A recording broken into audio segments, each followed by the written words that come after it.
अस्सलाम नाज़रीन, मैं हूं इमदाद सुमरो। आज दो ख़बरों पर बात होगी। एक ख़बर ये है कि कल वज़ीर आज़म इमरान ख़ान की ज़ेर सदारत वफाकी काबीना के इजलास में मंजूरी दी गई कि वज़ीर आज़म हाउस और ऐवान सदर 33 बुलेट प्रूफ गाड़ियाँ इस्तेमाल कर सकते हैं। और दूसरी ख़बर ये है कि गंदम 2400 रुपये फ़ी मन हो चुकी है।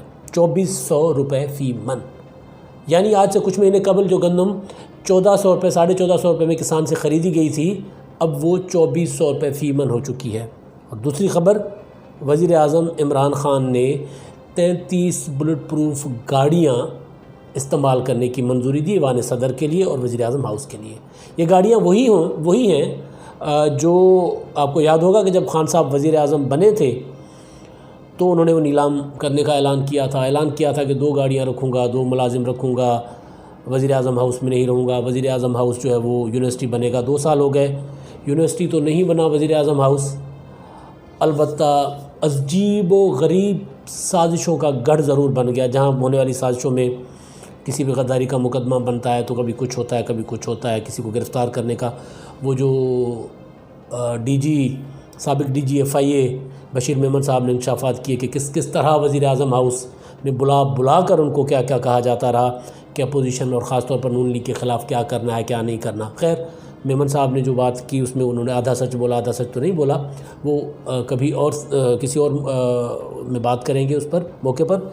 आज जो मैं बात करना चाह रहा हूँ वो महंगाई और वज़ीर आज़म साहब का अपने इक़दामात, यानी अपने जो ऐलानात थे, अपना जो मंशूर था, या वो जो नस्बुल ऐन बनाकर इक़्तिदार मांगते थे और फिर इक़्तिदार हासिल भी किया और बैठे भी हैं।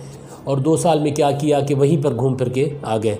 यानी वो बुलेट प्रूफ गाड़ियाँ जो ख़राब थी, यानी नहीं इस्तेमाल करनी चाहिए थी इनसे पहले वाले हुक्मरानों को, वो इस्तेमाल कर रहे हैं। आपको याद होगा कि वो वज़ीर आज़म हाउस में जो भैंसें रखी गई थी उनकी मॉडलिंग तक करवाई गई थी। और वो नाम नहाद सहाफ़ी जो ख़ुद को सहाफ़ी कहते थे, वो वज़ीर आज़म हाउस के अंदर जाकर वो बाथटब में भी लेटे कि देखें जी ये तो वो सारा वो जितने में वो सारा जो किया गया था, जो मॉडलिंग भैंसों की करवाई गई थी, जो गाड़ियों की नीलामी करवाई गई थी, वो गले ही पड़ी कौम के। वज़ीर आज़म साहब के गले क्या पड़नी है, उनका क्या जाना है। उनके पास तो वो तो अपना वो पल्लू झाड़ेंगे और निकल लेंगे, जैसे पहले लोग आते रहे कि पहले वो जो सस्ती गाड़ियाँ बेची गई फिर महंगी ख़रीदी गई, और जो ऐलानात किए गए उनसे रूगर्दानी की गई, उसके बरक्स इक़दामात किए गए।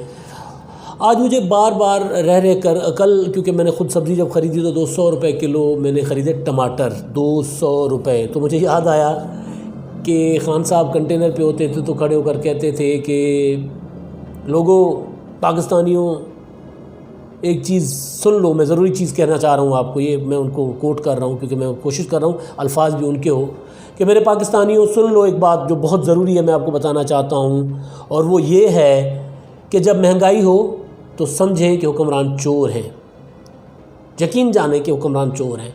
ये कहा करते थे हमारे इमरान ख़ान साहब जो आज हमारे वज़ीर आज़म हैं। और आज आलम क्या है, 200 रुपये टमाटर, 1400 रुपये की गंदम जो किसान से ख़रीदी गई थी, बल्कि उच्चक्की गई थी लिटरली। हुआ ये था कि पंजाब में जब ये जो सीज़न जो गुज़र गया, जब गंदम आई मार्केट में, कटाई हुई और फसल की पैदावार आई, तो हुकूमत पंजाब ने अपना टारगेट हासिल करने के लिए, वो जो प्रोक्योरमेंट का टारगेट होता है ज़ख़ीरा करने का, ताकि मार्केट में शार्टेज ना हो और हुकूमत का कंट्रोल रहे गंदम के ऊपर, वो पूरा करने के लिए उन्होंने जो अपने गंदम ख़रीदी तो सही, लेकिन जब टारगेट पूरा ना हुआ तो फिर इन्होंने ये तक किया कि वो गंदम जो थी वो किसानों के मज़ारों के घरों से, छोटे बड़े किसानों के घरों से जाकर उठाई, छीनी। यानी एक छोटा सा किसान भी अगर पंजाब में तो 140-50 बोरियाँ वो बीज और दानों के लिए, दाना जिसको वो खुराक के खाने पीने के लिए वो रखते हैं, रोटी के लिए, वो गंदम जो रखी हुई थी बीज के लिए, और जो दाने थे वो तक उनके दाने तक उठा लिए। और फिर किया क्या, गंदम मार्केट में खोल दी, ताजरों को दे दी, सेठों को दे दी, सनतकारों को दे दी, वो जो सरमायाकार और मिल मालिकों को दे दी। उन्होंने गंदम गायब कर दी, आटा ऊपर आता गया। फिर गंदम अब वो 2400 की चली गई है आटा। आप सोचें कि कितने का मिलेगा, 70-80 रुपये तक तो चला गया हुआ है। चीनी का यही आलम है। और कल का वो जो जिस इजलास में ये फ़ैसला हुआ है कि वज़ीर आज़म साहब ने ये 33 गाड़ियाँ बुलेट प्रूफ गाड़ियाँ जो है वज़ीर आज़म हाउस और ऐवान सदर के लिए मंजूरी दी है, उसी इजलास में वज़ीर आज़म साहब ने एक नोटिस भी लिया है। अब डरना नहीं है, मैं बात कर रहा हूँ क्योंकि लोग डर जाते हैं जब वज़ीर आज़म साहब नोटिस लेते हैं। वज़ीर आज़म साहब ने नोटिस लिया है कि चीनी की जो महंगाई हो रही है या चीनी की जो शॉर्टेज होती है या जो चीनी का जो मामला है, वो चीनी महंगी नहीं होनी चाहिए। चीनी और ख़ास तौर पर बाकी उमूम में महंगाई जो है उस पर वज़ीर आज़म साहब ने नोटिस लिया है। और मजाक बन गया हुआ है कि जब क्योंकि हकीकत थी, अब मजाक बन गया कि जब हमारे वज़ीर आज़म साहब नोटिस लेते हैं तो महंगाई बढ़ती है। 35-40 रुपए से आटा जो है वो नोटिस लेते लेते 70-80 तक ले आए। 50-60 रुपए की चीनी थी, नोटिस लेते लेते वज़ीर आज़म 100 उसको क्रॉस करवा चुके और फिर नोटिस लिया है।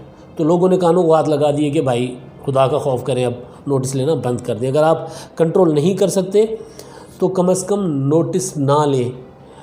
और वो जो हशर हो चुका है मुल्क में महंगाई का, और जो लेकिन सबसे इम्पॉर्टेंट जो चीज़ जो वो ये कि जो आप कहते थे, जो आपने कौम से वादे किए थे वो पूरे होने चाहिए। जब हुकूमत अपने वादे पूरे करेगी तभी जाकर ज़ाहिर मुल्क के हालात बेहतर होंगे, क्योंकि हर हुकूमत जो जमहूरी तौर पर आती है, इलेक्शन लड़कर आती है, वो अपना मंशूर पर आती है और वो एक टारगेट लेकर आती है। और अहदाफ, अब टारगेट क्या है जनाब? अपोजिशन को अंदर करना है, अपोजिशन को तुनना है, अपोजिशन को तुनना है। पंजाब में गंदम की शॉर्टेज है, पंजाब के वज़ीर वज़रा बैठ के प्रेस कॉन्फ्रेंस कर रहे हैं कि सिंध की वजह से है। मतलब क्या, मतलब गंदम की शॉर्टेज यार, पंजाब फूड बास्केट है पाकिस्तान का। यहाँ पर आपने गंदम यूँ दे दी, माफियाज़ को दे दी, अपने माली सहूलतकारों को दे दी, मिलर्स को दे दी, जिसको भी दे दी। उसके बाद गंदम शॉर्टेज है तो आटा महंगा हो रहा है तो सिंध की वजह से हो रहा है। हाँ, सिंध में ज़रूर सिंध की वजह से हो रहा है, अगर वो हुआ है और यकीनन हो रहा है, वो उनकी वजह से है। भाई यहाँ पे संभालो अपने मामलात। अब वो जो कल की मीटिंग थी उसमें शिबली फराज साहब, तो कल मैंने फिर कहा था सिंधी में कोई नालो वनो दे वीरान, ऊँची दुकान फीका पकवान वाली बात। उन्होंने कल प्रेस कॉन्फ्रेंस की जो काबीना के इजलास के बाद साहब, उन्होंने फरमाया कि महंगाई के अलावा बाकी सारे इशारे दुरुस्त हैं। यानी महंगाई के अलावा बाकी सारे इशारे दुरुस्त हैं। मुल्क में महंगाई हो रही है, बाकी सब ठीक है। ओ भाई खुदा का कुछ खौफ करो यार। महंगाई हो तो मतलब मुल्क की आबादी जो महंगाई से पिसती है वो मेजॉरिटी है, अक्सरियत में है। 70-80%, 90% लोग हैं जो इस महंगाई से के नीचे दब चुके हैं, मर रहे हैं। और आप कह रहे हो कि महंगाई के अलावा बाकी इशारे ठीक है। मतलब क्या, कुछ भी कह देते हैं आप लोग बैठे हुए ठंडे कमरों में बैठे हुए। और फिर मतलब लोग अगर बोलते हैं तो फिर वो आप कहते हो कि लोग बोलते हैं।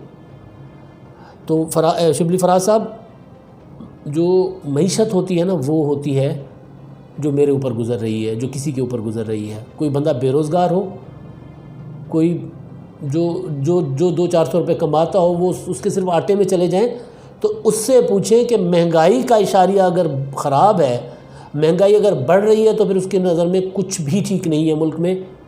और वाक़अतन मुल्क में कुछ भी ठीक नहीं है। ये हुकूमत वारदात पर वारदात डाल रही है, लोगों के साथ मुसलसल वारदात कर रही है। नोटिस लेकर महंगाई कर रही है, नोटिस लेकर 500% दवाइयाँ महंगी कर दी गई हैं, 500%। और शिबली फराज साहब और उनके वज़ीर आज़म साहब कहते हैं कि महंगाई गुज़िश्ता हुकूमतों की वजह से है। ख्वाजा आसिफ का जुमला याद आ रहा है जो मैं नहीं कहना चाह रहा। बस अब तक के लिए इतना ही। अल्लाह हाफ़िज़।